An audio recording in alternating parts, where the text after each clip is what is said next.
قبل ما نبداو ما تنساوش ديروا جيم الفيديو وتشتركوا في القناه ديال متمدرس باش ديما يوصلكم جديد اخبار التعليم. السلام عليكم ورحمة الله تعالى وبركاته أصدقائي التلاميذ والتلميذات، كنتمنى يا ربي تكونوا بخير وعلى خير وعلى أحسن الأحوال وبصحة جيدة.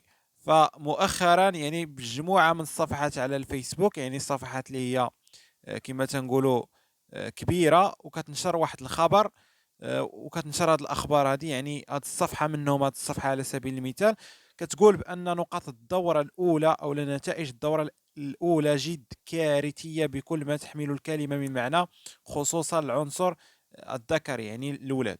فاللي بغيت نقول لكم أصدقائي التلاميذ، شفت بزاف ديال التلاميذ تفاعلوا مع هذا المنشور هذا، التلاميذ كيتفاعلوا معاه بداك الايموجي ديال احزانني. اللي بغيت نقول لكم اصدقائي التلاميذ والتلميذات، راه ما خرجت حتى شي مصادر كتقول هذا الامر هذا. فهاد الصفحه هذه كتنشر اخبار زائفه، هذه فقط اشاعات. في الحقيقه ديال هذا الامر هذا فراه غير كذوب. النقاط غتكون ان شاء الله مزيانه، كاين توقعات ان النقاط غتكون مزيانه. كلشي غادي يجيب مزيان ان شاء الله.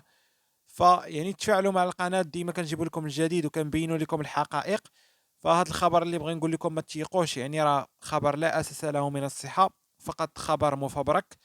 النقاط ان شاء الله يتوقع ان تكون نقاط جيده ومتميزه لجميع التلاميذ والتلميذات، سواء الاولاد ولا البنات، وكل شيء ان شاء الله غادي يجيب مزيان. فما تنساوش تدعموا القناه، كنديروا معكم مجهود كبير باش نوصلوا لكم جميع الاخبار الرسميه من وزاره التربيه الوطنيه.